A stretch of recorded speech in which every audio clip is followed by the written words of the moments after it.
there, folks. Tim Slade here from the eLearning Designers Academy. Let me ask you this. What if you could create animated 3D characters like the ones you see in the movies? And then what if you could combine it with AI-powered branching scenarios to create immersive and adaptive digital learning experiences? Okay. And what if you could do all of that in an authoring tool that didn't require any complicated coding or specialized skills, but instead kind of felt like you were playing a fun game? Well, that's exactly what we're going to look at today. I recently sat down with Stine, a senior instructional designer at eLearning, for a hands-on tour of their platform. And I got to say, it absolutely freaking blew my socks off. I recently published another video on how to get up and running with eLearning, and you can check that out with the link up here or down in the description. But here's what I want you to think. I want you to imagine rich scenes, animated characters, flexible branching, and even open-ended AI-driven conversations where learners can speak or type a response and get routed down the right path. That's what we're going to show you how to do in this session. Now, before we dive in, a quick shout out. The folks at eLearning are sponsoring our October 2025 eLearning Challenge inside our community. So if you want to try out eLearning for yourself and build a new sample of work for your portfolio and enter to win a $100 Amazon gift card plus one full free year of eLearning, grab a free trial and check out all of the details on how to participate with the link down in the description. And of course, don't forget to hit that like, subscribe, and bell button. That way you get alerted the next time I publish a video just like this one. And of course, join us inside our free community with the link down below or at elearningacademy.io. That's where we help new instructional designers and e-learning developers grow their careers by focusing on skills first. Otherwise, let's dive into this demo. How are you, Stine? I'm fine, thank you. How about you? Good, good. I'm so happy to have you here. I can't remember exactly how I stumbled upon eLearning, but I remember, and I've been joking about it throughout the week.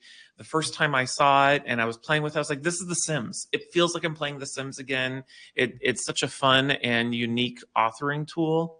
And I've had so much fun playing with the 3D characters and the animations. And it really, as we were talking about before we got on the call, I feel like, our industry and the folks who work in it are so eager to play with a new and different tool that allows us to create new and different things. And I think you guys did a really great job with that. So I'm so looking forward to getting a chance to see a little bit more of what it can do. So if you don't mind, let's quickly introduce yourself. Tell us a little bit about your background, what you do, and what you do at eLearning.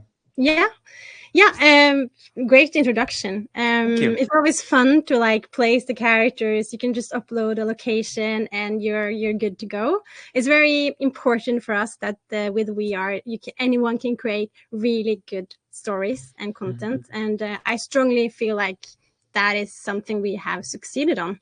And excited to show all of you here today what you can do with VR, and I'll make sure also to add some show how you can do small different cool things as well to make it even a bit cooler. So one of the sorry. So one of the things too I was going to say too is, as I was playing with the tool initially, and then your COO Lars did a demo with me. One of the things that I learned really quickly is there's so many really cool options for customizing the layouts or the lighting or the ambient sound.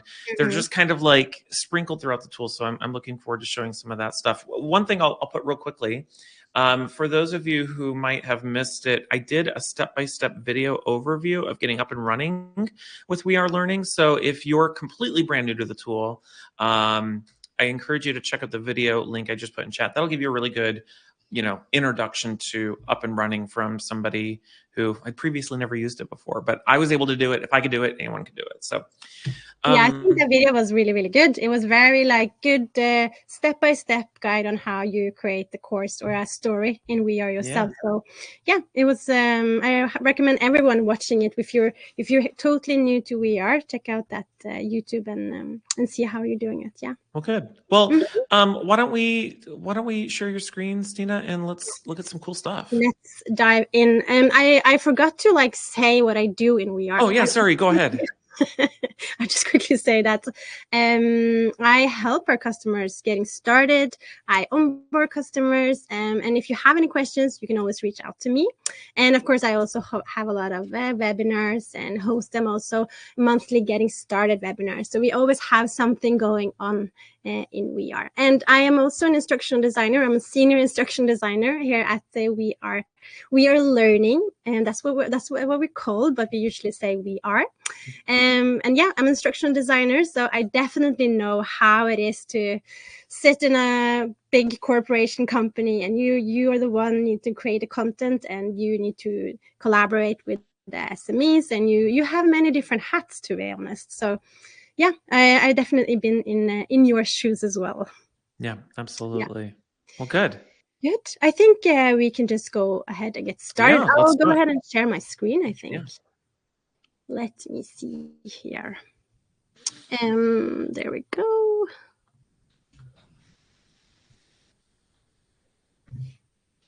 There we go. Now you see my screen. Mm-hmm. Yeah, we can see it.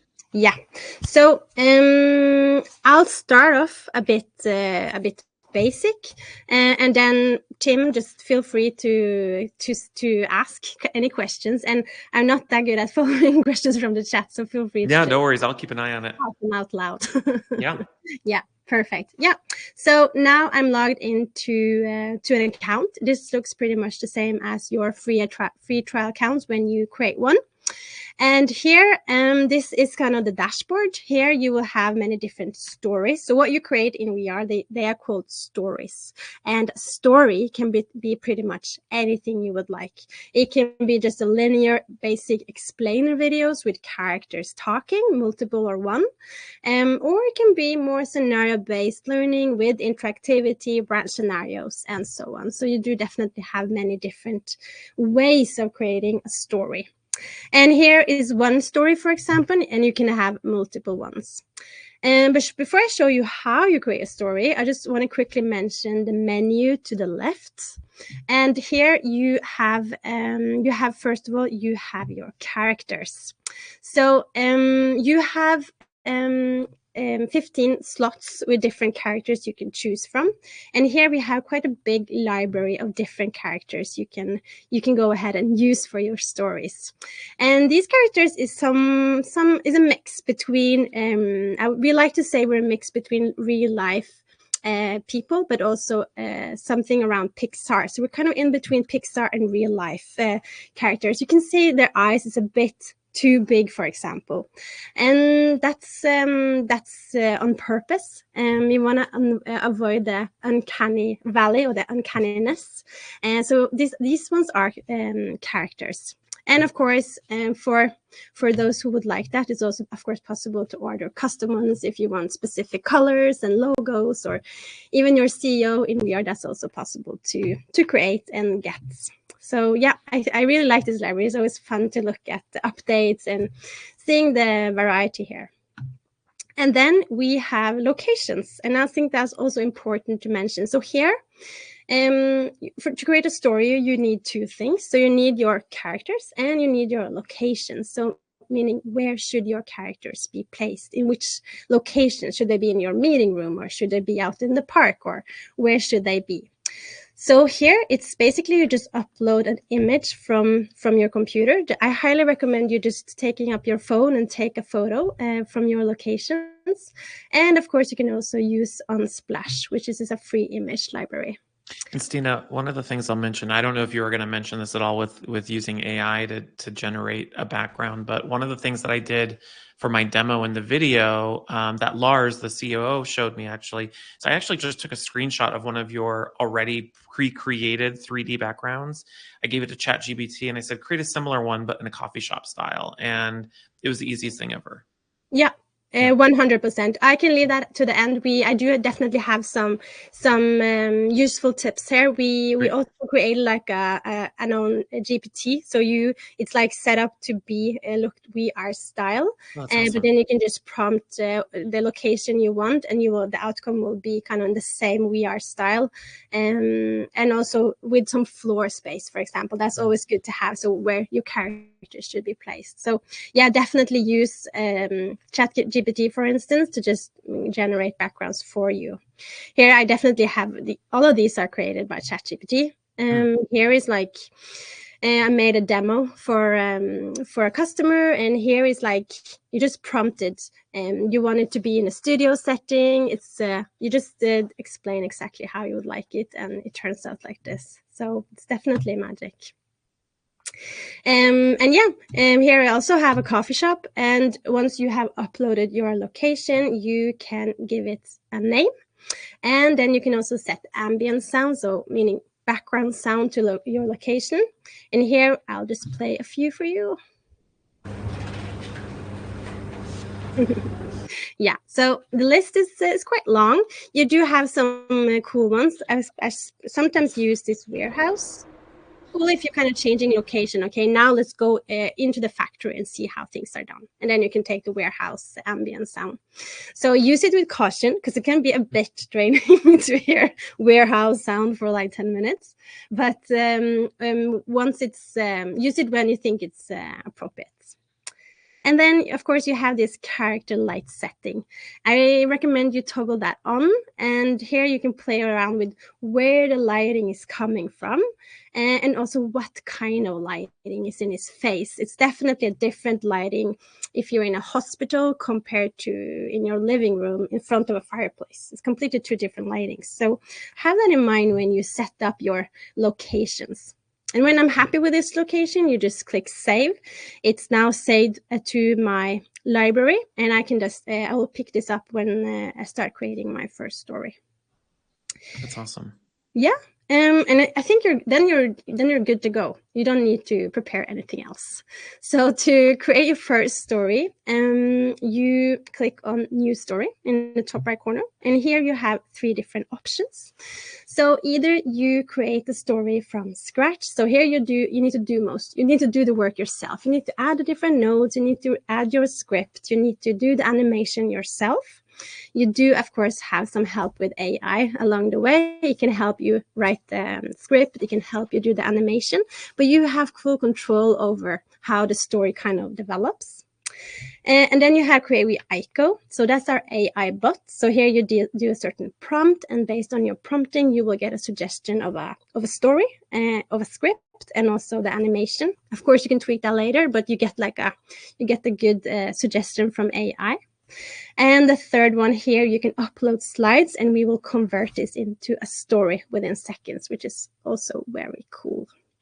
I think for this demo, let's start creating a story from scratch. I also recommend most of you or all of you to if you want full control over kind of how this plays out, take the one create from scratch, because then you can kind of start with a blank page and then continue on from there on. And here you would need to give your story a name, and I'll have as an example prepared. So conflict management behind the counter. That could be a title, I think, and maybe also very spot on in regards to the challenge. And I also want to do that coffee vibe, since Tim, you had that one for his YouTube as well. Here you set what kind of language the story should be in. And of course, we support auto-translate. So if you want to translate it to another language, it's super easy to do that. And then you choose your location. So where should this all take place? Let's just go for a regular studio here. And then you need to choose your character. So who should be a part of this story. So here you just need to choose, I'll go for Mia here. Here you can give her a name, and you can also choose what kind of voice Mia should have. So here you have a list of many different voices you can choose from. I'll just play a few for you now so you can hear. Every moment spent learning is an investment in a future rich. We are all something, but none of us are everything. We've all heard of the Kennedy family curse. Yeah, I always love listening to the different voices. So we integrate with Azure and 11 Labs. So once there's an update there, it will reflect automatically in VR as well. So let us just go for Jessica here. I think that one is good. We'll just add her to to our story. I'll go ahead and add a few more character here. So let us just have Jessica, and we can also have one. Let's go for him. Here again, same with the male voices. Tell me and I forget. Teach me and I may remember. Learning is not just about answers. He came during Christmas. Oh, that's funny. Stine, I was curious to know if after you close out of here with the box where you can fill in how the character acts, how does that affect what happens when you're designing, or is that just for notes for the author? Yeah, I recommend you filling that in if you want to kind of have control over your different characters. I've seen stories where the cast is like massive. So yeah, use that to fill in characteristics of that character. So it's mostly for you to keep track of how it's progressing. Yeah. Okay, now I'm happy with my cast, and I'll then hit save or click get started. And now I'll end up on our node map. So this is our node map. This is where you'll be working and do most of the work. And here you basically just add different nodes. So these are just boxes, and here it's super easy to just branch out. And of course, you can also just loop them together, or you can also loop back, for example. So again, you have completely, it's a super flexible and very visual way of working with scenario-based training. I think if you ever worked with scenario-based training in a document like a Google Doc, it's horrible how messy it can be. So yeah, if this is our take on creating scenario-based learning, it's easy to keep track on where things going, and you have endless possibilities here. You can really branch out as much as you want to. So no restrictions here, and you can just move them around. It feels like sometimes it's like looking into someone's brain, how they're structuring their node map is always so funny to see. So people structuring it differently. It doesn't affect the story itself, but it's just easy for you to kind of have control over where everything goes. And once you get the hang of it, you'll see that your node map is going to be very big, because it's so fun to kind of like branch it out in eternity. Yeah. Okay, so I have these 3 characters here. One thing I would quickly mention is this start screen. This is an event node, and it's very important, I think, to mention. Here I have my 3 different characters now, but for now, I just would like to have only Mia. So here I can go ahead and remove those 2. Here we have her. And again, these characters are in 3D, so you can just move them around and place them anywhere you would like to. Once I'm happy with the scene, I'll go out of into the node map again, and then add my script. So here I have already some prepared script. You write it in directly into the different nodes. Here you also have, of course, AI to improve your writing if you want to. So let us just now see how this looks like. In this course, you will step into the shoes of a barista at a busy coffee shop. While serving customers, not everything goes smoothly. Orders get mixed up, wait times run long, and sometimes tempers flare. Yeah. So, yeah. What's super cool about that, I just want to remark on this, is how quickly it rendered that. There was no loading, like, the AI audio rendered like that. And that's crazy. Yeah, it goes super fast. And here you can now go in and tweak and make this like perfect, because she was standing quite still, or she was standing still. But now you can go in and tweak and make her move, and you can have images popping up. And so I'll show exactly how you do that now. One thing I would also now do, I can jump back to the event here, because I love event nodes. I think they're important for the story, kind of. Here you can also play around with where they're located, who is in the scene, and you can have multiple events in one story, meaning you can be in a studio, and then the character can say, okay, let's watch a scenario, and then you can move over to the coffee shop, for example. So the event, that start screen and how you configured it, what characters are there, what characters aren't there, the background, that establishes what the user is going to see in all of the subsequent nodes that are connected to it. And then you might add a new event scene. Let's say we're moving from the lobby to the office or the warehouse. Then you would add a new event later on, which defines which characters are there, the location, all of that. Is that correct? Is that the understanding? Yes. Okay. So it sets the scene. So here we have Mia in this location, and then I can go ahead now and add another event, and I'll add more another dialogue node. And here you can say, okay, now I want to jump into the coffee shop, for example, and I want to swap out Mia with Sarah. And I also would like to add a customer. So now we have 2 people in this event. And when I go out now, the next dialogue node reflects that. So now we kind of jump from the studio setting with Mia, jumping into the coffee shop with 2 characters. And one tip here is that these event nodes are color coded. So now this one is pink, and the following dialogue nodes are pink, meaning it follows this event. So yeah, just good to be aware. And yeah, I love stories with multiple events because it makes the story more dynamic, definitely. Yeah, so like if you wanted to have an example of, let's say, of 2 characters talking, and like you're shooting, almost like you're shooting a movie where you have like, you're looking at one character and you see what's behind them, and then we go to the other character's perspective, like we're switching around. That would be a new event to have a different background, right? Yeah, like that. Correct. Yeah. So here, this is the beauty of the 3D characters. You can move them around. Of course, you can have them like this. They can be looking at each other, but I totally love having this looking over the shoulder perspective. Makes it way more dynamic. And then you can add another location that is kind of the opposite side of the coffee shop. So you see out from Sarah's view, and then you have 2 different angles. Yeah. So Rachel has a question in chat, and I think you'll show this once you get into the studio, because this was a question I ran into as well, is how do you determine which character is actually speaking if you have more than one character in the scene, right? Yeah. Yes, good one. I'll show you that. So how you control that is by here. I'll go ahead and add some. So I would like the barista to say, or the customer to say, okay, this isn't what I ordered. And then I would like the barista to say, I'm sorry to hear that.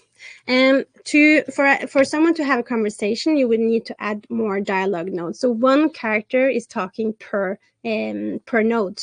So here the customer is the one talking, and then she is replying. And the way you do that, you go ahead and here in the middle here, you toggle on now she is the one talking, but you can go ahead and toggle on and say that he will be the one talking. This isn't what I ordered.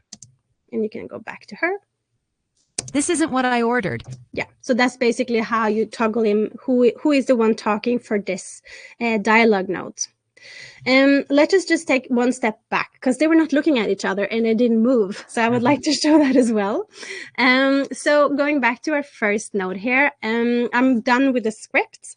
Mostly when I create stories, I tend to do like the branching, the script part first, and then I do the animation. That's very up to you how you would like to do it, but one way of doing it. When I want to animate the characters, you click on that specific node, and then you click on Studio. And this is definitely this is the fun part. I think this is definitely where you can play around. And what you see here, for those of you who have done video editing, it might look familiar. You have the different tracks. Here you have your script, and you can, of course, here you can also edit. Now she says, in this course, and you can just change it to today, for example, which is a new auto track generating. Today you will step into the shoe. Yeah, so that's how you play around with your scripts. And again, she's standing quite still. So what you see here now, the track all the way to the bottom here, this dark blue track, that's her idle. So how she's standing, her body posture. So if I want to change that, you can just double click on it and then click base idle. And here you have many different idols you can choose from. You have, I think this one, Furious, love that one. Even intoxicated.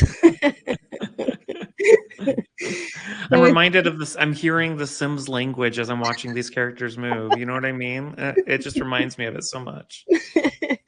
Yeah, I'm sure you will find your favorite. They can be lying in a bed. They can be lying in a hospital bed. They can be sitting in a chair, in a wheelchair. You have full flexibility here.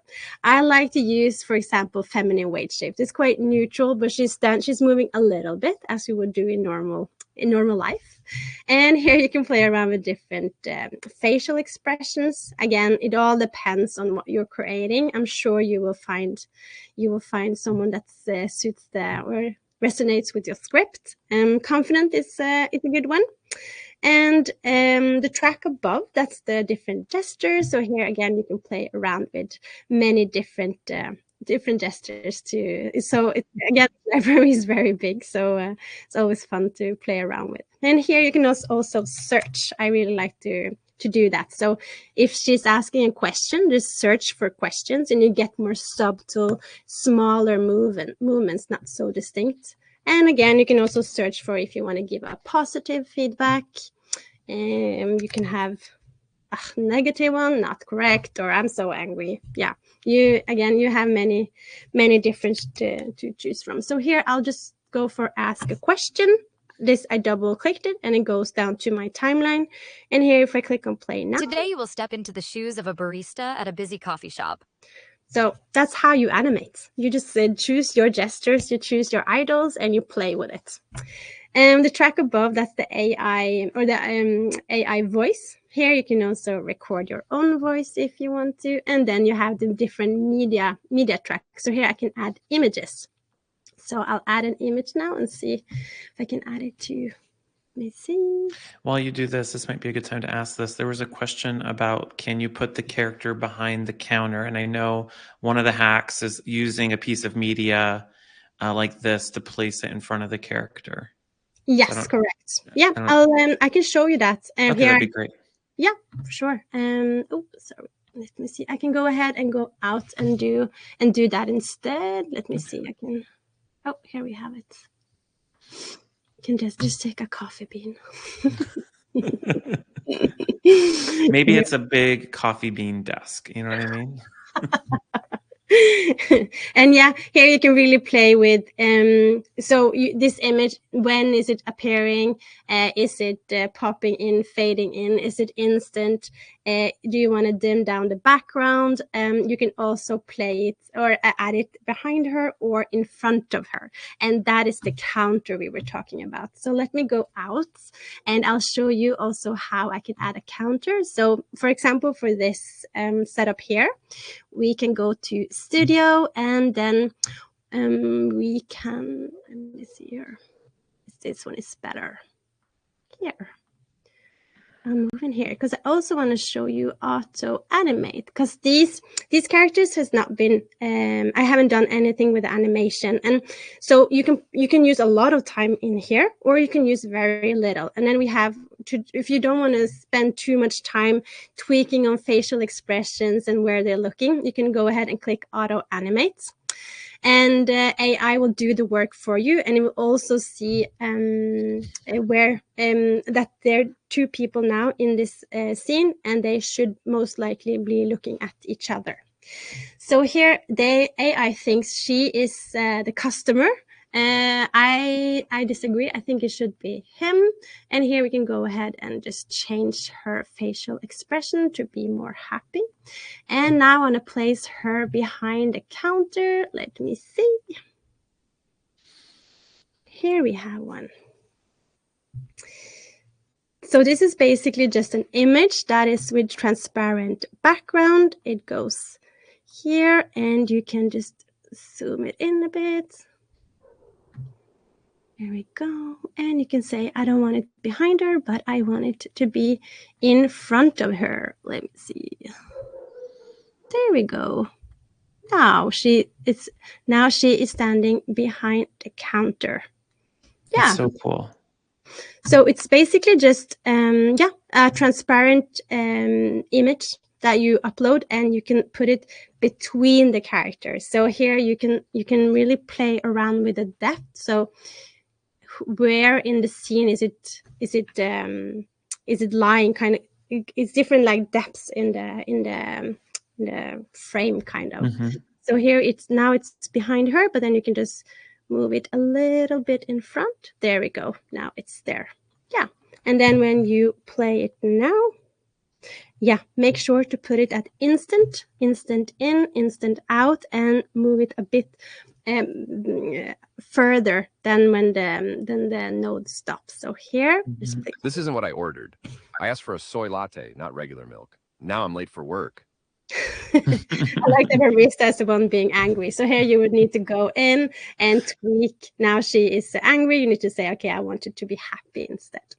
So this is a way of making images in front of characters. It can be a desk, for example. It can be pretty much anything, and you decide kind of where in the scene it should be placed. And then I just want to reinforce for everybody, because this is one thing that tripped me up at first. You know, a lot of times when you work in a tool like this, we oftentimes feel like we have to budget how many nodes or slides you might use. And one of the things I had to learn was like each piece of back and forth dialogue is a new node. So if in this scene, even if it's just 3 back and forths, he's speaking, that's a node. Then she's speaking, that's a node. And then he's speaking, that's a node, right? So like there's no budget on nodes. It's to show the back and forth, right? So it seems like you're using a lot of nodes, but then that ultimately gives you control over each line that's spoken. And then it flows seamlessly. It's not like you're clicking the next button or continue button between each piece of dialogue. Correct. So it will look like a complete video with different scenes and characters talking, but like behind the scenes, it's different. So it's one node per character talking. Yeah. I do have some good examples. Maybe it's good for you to see. I do have one example that I really like to show, and that's because that node map is just so big, but it's all about fine tuning. In regards to how can you de-escalate a conversation with an employee. It's this one. If you look at the node map here, it's quite interesting. Here you definitely see some really good work, and it's all about like, what if I say this? What happens? Okay, I'll go to this branch, and then I have these three options, and it just continues on. And either way, you all loop back into one specific node all the way. That's crazy. So I'll just play a little bit for you, so you see here. This is about I can play it so you can hear yourself. Welcome. In this exercise, you will take on the role of a manager and practice 2 different conversations with your employees. In the first scenario, you meet with an employee who reacts with anger when discussing a sensitive situation. In the second scenario, you encounter another employee who responds with sadness and self-doubt. Your task is to choose how you want to respond. Your way of addressing the emotions affects the conversation.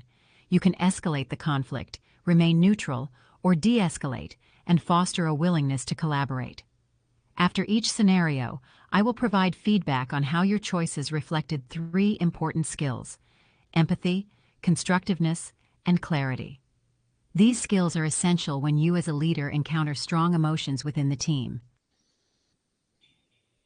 And here you have 2 different options. Okay, do you want to see scenario A or do you want to see scenario B? And this is also another tip for you that here we play around with different events. Now we have like a starting event, a studio setting with a coach, a narrator, a digital teacher in a way, introducing us to what's coming. And then, okay, let's go for scenario 1. I don't understand why everyone is jumping on me about this. I'm drowning in work and no one seems to care. Why should I be blamed when the workload is impossible? And then we changed completely location. We're now directly into a scenario, and you need to decide either A, B, or C. Kind of how will that help the situation and help your this employee? And I like to call this, although the node map doesn't look like a mini scenario, it is a way of mini scenario. That was a chunky scenario. You kind of jump into a story, or more like you get into a specific scenario straight away. You don't need all the conversation, everything's in the beginning. You can just jump straight into thick with 2 C's. Yeah. So it's a node map can also look like this, but again, it doesn't need to. It can be also very it doesn't need to be that complex. I have some other stories I can also show. Here is a completely different story. As you can see, there is no interactivity, no branching at all. It's just one story that continues on with many different events. And I'll play it a bit for you. Tell me, why are you looking so sad? Why does it feel like I'm always chasing approval? I try so hard to make everyone happy, but it just drains me. It sounds like you're pursuing what Adler called the life lie, the belief that you're worth. Yeah, and what you see here, you just see us toggling in between two different events. So here the first event we see over the shoulder for this young guy with the hat on, and then the next event you kind of change it up and to see it from the other perspective. So this is basically just two images from each side, and where we are playing with the different angles, and the story just keeps on going from left to right. But behind the scenes, this is how it looks like. One node is one character talking. Yeah. So far we've done a lot of the back and forth stories with a little bit of effectively creating an animated video. Can we talk a little bit more about the interactivity? Like if you had some of those scenes where the learner could choose from the different options on the screen to have different outcomes. Can you show how those nodes work a little bit? I can, yeah. So if you want to have interactivity, you can, first of all, we have different, you can have different buttons. So A, B, or C, and D, you can choose how many. This looks like this. So either, these are called response nodes. So when you're working in VR, it's basically just, you first need a dialogue node, and here you have the 3 different or 4 different responses. And then you just fill in what should each one be. And how this looks like when you play it, it looks like this. Here I need to decide what to do next. So basically, whatever I click on here, I'll click on that one. Try to prioritize on his own and hope he's making the right call. Taking it on yourself can be a good move. So yeah, basically how you structure it. Now I clicked on A. And then I had added another event because I want to change. I want the coach, the teacher, to give me some feedback. And it continues on to this part where she's giving me feedback based on what I just clicked on. But that's one way of doing it. The other example I just showed you with this huge node map, we don't have a coach coming in. Again, here you have 3 different responses. I can show it to you. I know that people think I don't share, but I feel like I'm not being listened to anyway. So what does it matter? I understand that it feels that way. Can you tell me more about... So based on what I just clicked on, the other character, or he will react based on the decision I made. So yeah. Okay, so that was the other thing too I wanted to, for everybody who's new, is that so when you have those different branching options, those are those like dark purple nodes there. Those are the options the learner has to choose from, and those are displayed to the learner on the node that precedes it, right? So that dialogue node, there'll be some dialogue, and then it'll show those 3 options, right? Correct, yeah. Okay, so can you preview that from that node right there, just so we can kind of see how that node has the dialogue and then the 3 options there? Yeah. That's the one I Oh, just... sorry. I know that people think I don't share, but I feel like I'm not being listened to anyway. Okay. So what does it matter? And then it stops and it kind of freezes. I need to make a decision. I cannot hit play and go and grab myself a cup of coffee. I actually need to interact and be engaging in the story to be able to move on. And then there was a question earlier, and this is for everyone's benefit too, like those options on the screen when we have a dialogue node with some interactivity that was displaying there, the position of those are set. You can't change the color of those or anything like that. They're always going to show up there on the right, correct? Correct. That's how it is today. But we definitely have it on our roadmap to see if we can even add more flexibility here. You can decide where they pop on screen and change color and so on. Okay. And what you can do here, you can edit them a bit. So here you can say if you want to have voiceover or not. You don't need to have a voiceover. Which voiceover do you want to have your own voice? We have also something called skills. I didn't plan to touch upon it, but just for you to, I can just mention it. Skills here. Go ahead and add different, if you have learning objectives, like something specifically they're gonna practice on. Here we have written down empathy, constructiveness, and clarity. And this list can be long, and you can say, okay, I want this to be displayed for the learner. And then you can say, okay, when you click on A, you get points for clarity. So here you can do fine tune. This is our gamification part of We Are, where you can get points and fine tuning. You can get some feedback on how you're doing. That's super cool. That's really cool. Yeah, for sure. I think makes it more dynamic, and you get kind of a feeling if you're on the right track or not. So, because scenarios-based learning can also be very tricky. It's not like a clear yes and no and wrong and right. So, to get some kind of feedback on how you're doing can definitely be useful. Yeah. Yeah, that's super cool. If you don't mind me asking, it's okay if you say no too. Do you have any examples that showcase a little bit of that? Yeah, this one does have some skills connected to it. Okay. So here, if I click on empathy, let me see. If I click on B, we can see if it shows. I know that people think I don't share, but I feel like I'm not being listened to anyway. So what does it matter? And then when I click on B, I understand that it feels pops up like empathy, and what you can write whatever you want to here. It can be good job, but it's also if you have learning objectives you really want to like show in the story, write them down here. And one other cool thing is that at the end you can also add something called an end node. That's not done here, but here you can add an end node, say that when you reach this point, it's either a success or a fail. And then you also have, if you have toggle on for skills, you will get the summary. You will see how many points you got from each skills. That's awesome.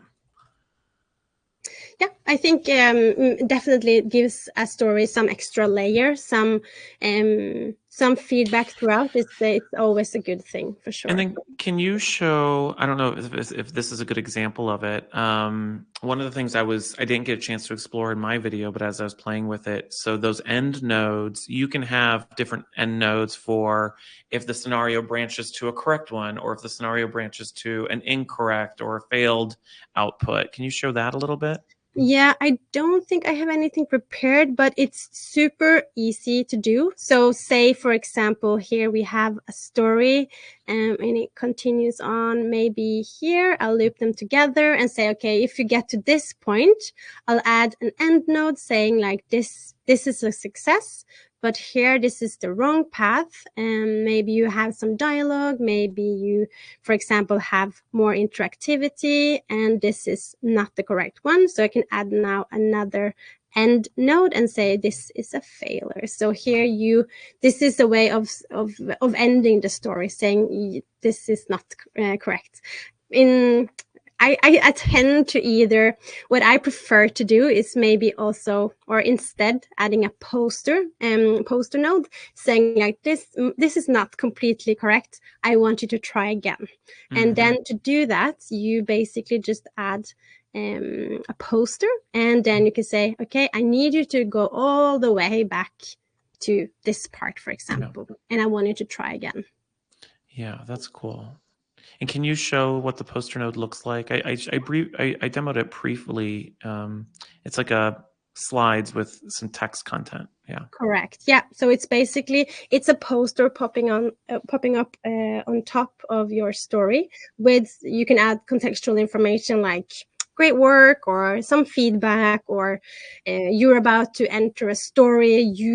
What's your role as a player? That you kind of define set some boundaries or some regulations before they jump into story. It can be smart to do that, to kind of prepare the learner for what they're about to do. So here behind kind of the edit side of it, this looks like this. You can decide to have it in full screen, and you can decide to add images. If you want to have video in your story, this is also where you can add that. So you basically just click on on video here, and then you you embed a YouTube link, or you can also upload from your computer. And so you could theoretically, and this is to Tanya's question in chat, if they get to the poster node here and it's like, oh, you need to try again, you could actually link them to an alternative but similar scenario, like a totally different pathway that they wouldn't have gotten to unless they got to here, correct? Yeah, you can say, like, when they click done, you can continue on a new path for sure, or maybe you can get two options. Okay, do you want to go somewhere else, or do you want to continue on? But we do also have another node type called hotspot. This one, I can show you. It's better to see how it looks like. Let me see here.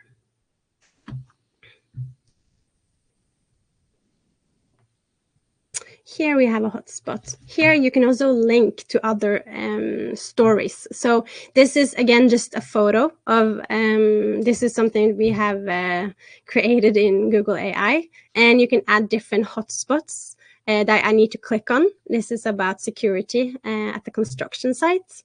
Behind the scenes, it looks like this. And here you can add, you can say, okay, I want to have text in this hotspot, or I can have an instant jump. And this instant jump can lead to perhaps another story or somewhere else. Menu out of hotspots. Correct. Ah, that's cool. Yeah. Okay. And I have so many cool examples where we have created menus. Where do you want to go next? Scenario A, B, or C. And then you have your link to the different stories. Yeah, good. Yeah. Okay, well, we have a ton of questions coming in chat that I'd love to address, unless you had some other cool stuff you wanted to share before we get to the Q&A. Well, we didn't cover open response. So yeah, let's do that, because I think that is, let me just say this about the open response thing. I just want to say this for the record. I think what you guys are doing with the open response and the use of AI is such a great example of, it's not just like ChatGPT with a wrapper on it. Like, you're actually using AI to have an AI optimized experience. So like this, I think, is the coolest part. Yeah, thank you. We strongly believe that with AI, it's not like you shouldn't just create the same content just faster. We need to do something better. We need to do something different. We need to engage, and we need to kind of involve the learners. And how do we do that? And one thing is to talk to AI, which is great, but we kind of feel like the conversation never stops. And me as a learning designer, I don't have control over that conversation. I don't know where it's going off. And I want to make sure they learn this. So I want to make sure that they are rooted to the correct branch or see exactly that information I want to. Yeah. So with open response, you as a learning designer, you have full control. Here you see an example. So open response is what is marked in purple here. It's very similar to the responses, so the buttons A, B, or C. But as a learning designer, again, you fill in the different outcomes, but the learner don't see the different outcomes. They just see a microphone, or they can type on their keyboard. So I'll show you here an example of how it looks like. I bought this bottle of wine yesterday, and it's corked. This is completely unacceptable. And the video stops, and I either need to talk, I can also type. We also have this visual player hint, so if I want to get some kind of information on what I should think of, I can always click on there too. Because it can be sometimes very difficult. Like, I've done some stories and I was like, oh, I need to say something now to be able to move on. What do I say? You need to really pay attention. So real quickly, in this example, there is no pre-canned options the learner to choose from. You, as the learner, you're going to type or say whatever you want to say in response to, hey, my wine's corked. Correct. So Let me go ahead and give it a try. I'm so sorry. I'll go and get my manager. Fine, but I was hoping someone here could take care of this without passing me around. Escalating to a manager shows a willingness. And then the story continues on. So what happens kind of behind the scenes? I said, I'll go and get my manager. AI said, okay, you're most likely going to end up in this branch here. And it continued on to say, fine, but I was hoping someone here could take care of it without me being passed around. So when you create open or use open response in a story, it's a matter of thinking what should the learner say, or what will the learner say. You need to kind of make sure you cover what's their typical response, and then you need to write it in a different outcome nodes, and make sure the outcome nodes are a bit they should be distinct different. So I've seen some said the same sentence, but they changed only a word, and that doesn't help AI. So it needs to be kind of this 2 different or 3, 4 different outcomes the AI can route you to. So AI will do the job here. It will help you land on the correct branch, but make sure to fine tune it. And here you can really play around with answer similarity. So meaning, how strict should I be? Should I say exactly what I've written, or should I be more acceptant? And you also have something called a no match node. So if I don't say anything about it's not my problem, I go get my manager, or I go get another bottle of wine. If I don't touch upon any of these 3 options, I'll end up in a no match node. And here you can say, okay, how many different attempts should I get? Should I perhaps be kind of forced along the node map if I say something wrong, or should I be able to try one more time? So the instructional designer definitely have control of where this story is going, but the learner is definitely very engaged and needs to say something to move on in the story. Yeah, I think that's so cool. So AI on the back end is listening to what you said, and then it's analyzing it to see if it matches with any of these. Hey, if they talk about it not being my problem, or they mentioned maybe getting a manager, then it routes based off of that. And I think that's so cool, because for those of you who've used other tools where you have open response questions, there really is no way to analyze it within the tool to figure out what do you do with that. But that's super cool. Yeah, exactly. And here you have another example. Like, this is an onboarding course. She's asking, okay, what are you most excited about when you're starting here?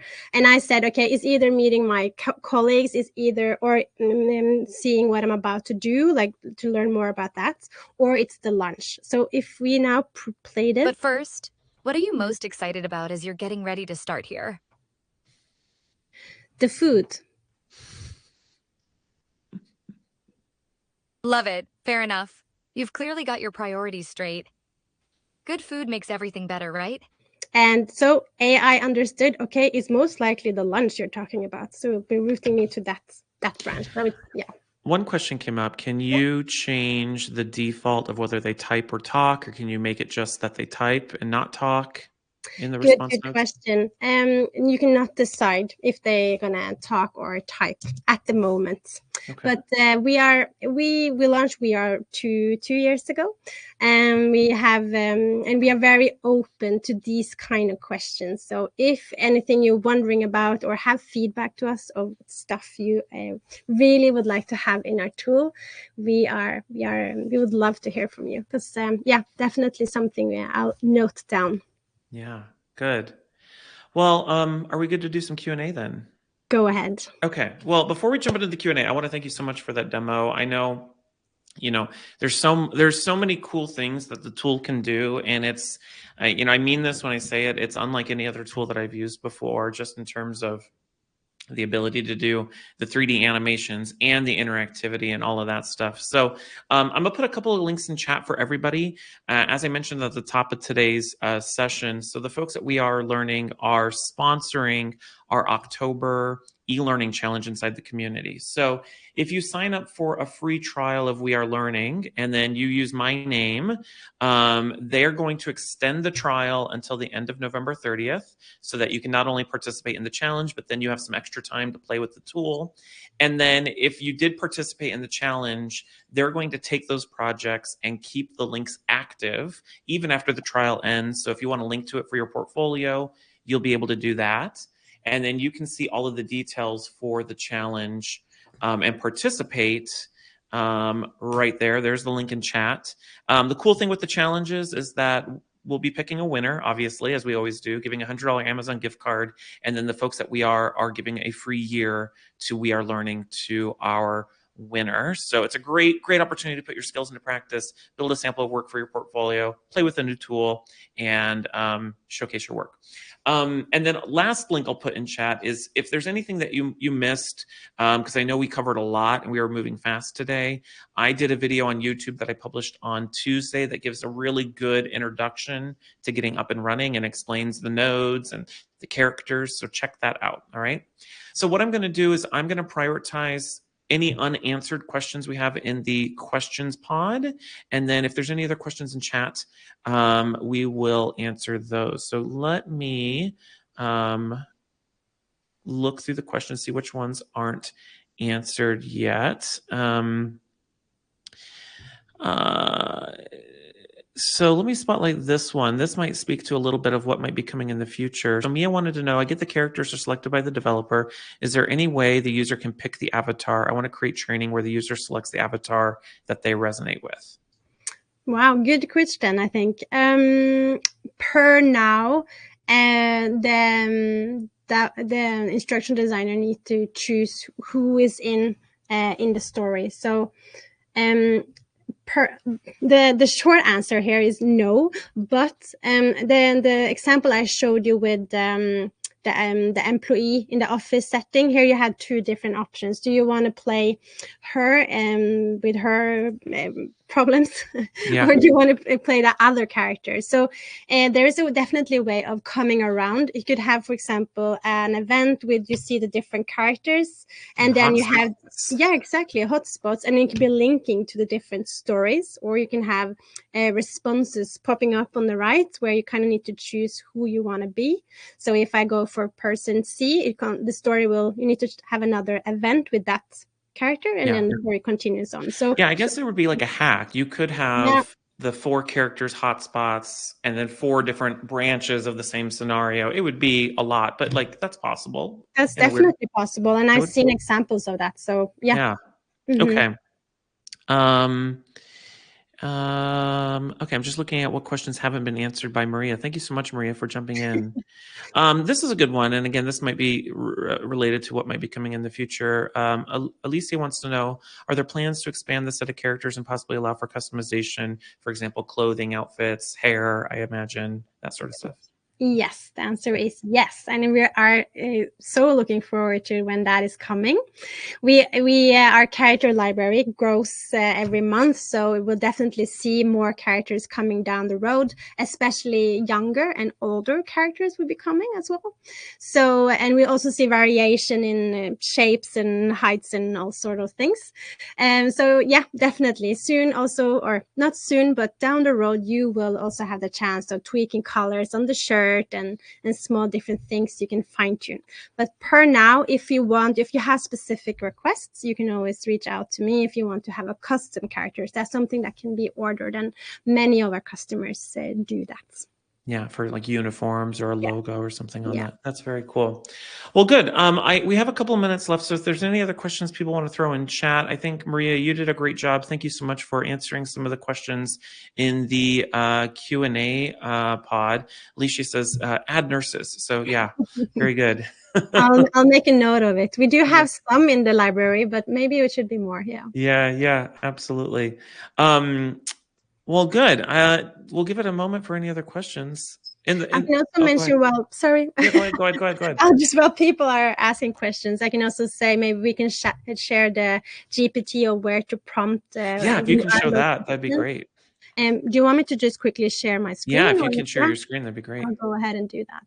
Here we go. Yeah, so this is already made GPT that we have created. And here you can just search or prompt what you're looking for, and outcome is it's very resonates with our style. So here I prompted an office. It wasn't perfect. I wanted to remove the furniture. I just told ChatGPT remove the furniture, and it did, because you need some floor space when you have characters. You need to definitely have space for characters. So that's one way of doing it. So we have a community ourselves. So when you sign into your VR account, on the menu to the left, you see community, and here we share tips and tricks like this. For example, we share the URL to that GPT that you can use. Good. That's awesome. Yeah. Well, gosh, I want to thank you so much, Stine, for joining us, and Maria as well in chat from We Are Learning. I really appreciate it. It's a great opportunity for everybody to jump in and play with the tool and create something new. And, as everyone's diving into the tool, if you have any questions about anything, I know both Maria and Stine will be in my community, and I'll be answering questions throughout the month. And as a reminder, we have until October 31st to participate in this month's challenge. The challenge is we're in previous months, we've always provided a company and a style guide. For this month, we kind of made it more open-ended, and we just said, hey, you pick your own environment, pick your own characters, and create a customer service scenario where you're de-escalating an angry customer. So I hope to see some of you participate in that and get a chance to create a new work sample for your portfolio, and maybe enter to win a $100 Amazon gift card and a free year to We Are Learning. Otherwise, thank you so much, Stine. It was really great seeing all of the cool stuff. I'm still blown away by that node map of that one that you showed me. My head's a little spinning from that. So yeah, excited for this to kick off and see some really cool stories. Yes. Yeah. All right. Really, really cool. Thank you for having me, Tim. Thank you for joining us. Have a good night, Stine, and Maria, you as well. And thank you, everybody, for joining. Bye, everybody. Bye-bye. Bye.